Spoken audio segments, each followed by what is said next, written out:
Sarap din minsan ikwento ng araw mo no? Yung sa'yo tipong napakahalaga. Parang ang daming nangyari. Kaya tara, samahan niyo ako. Kwento ko yung araw ko.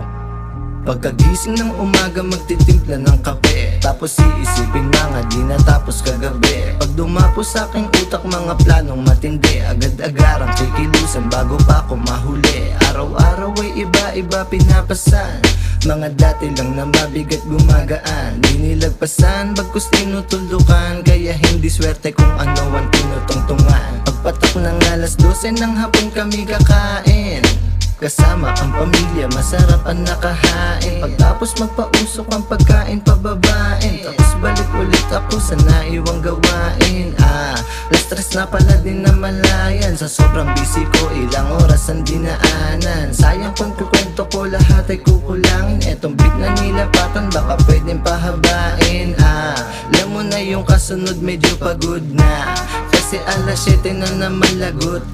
Laga kapag puro trabaho na ako, kaya kikilos na ako baka kasi samain pa. Bigla ko lang naisip na sumulat ng kanta, bandang alas 9 may kape sa aking kaliwa. Dumaan kasi sa tenga ko yung beat at natuwa. Iniisip ko tapusin to kahit mag-umaga. Ngayon ay dire-diretso na ako, ayaw nang tumigil. Basta ang kwento araw-araw dapat naisipin. Simple lang nasulat at hindi rin to malalim. Teka muna, antok na ako, di nakakayanin.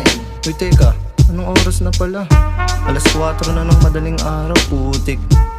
Ano ba yan? Tulog nga muna ako.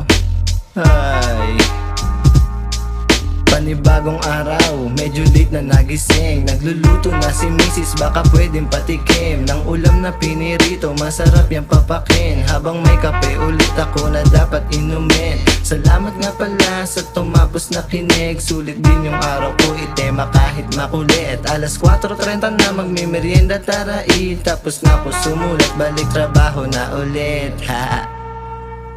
Tara, trabaho na tayo.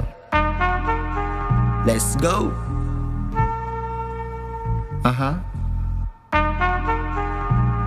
Salamat.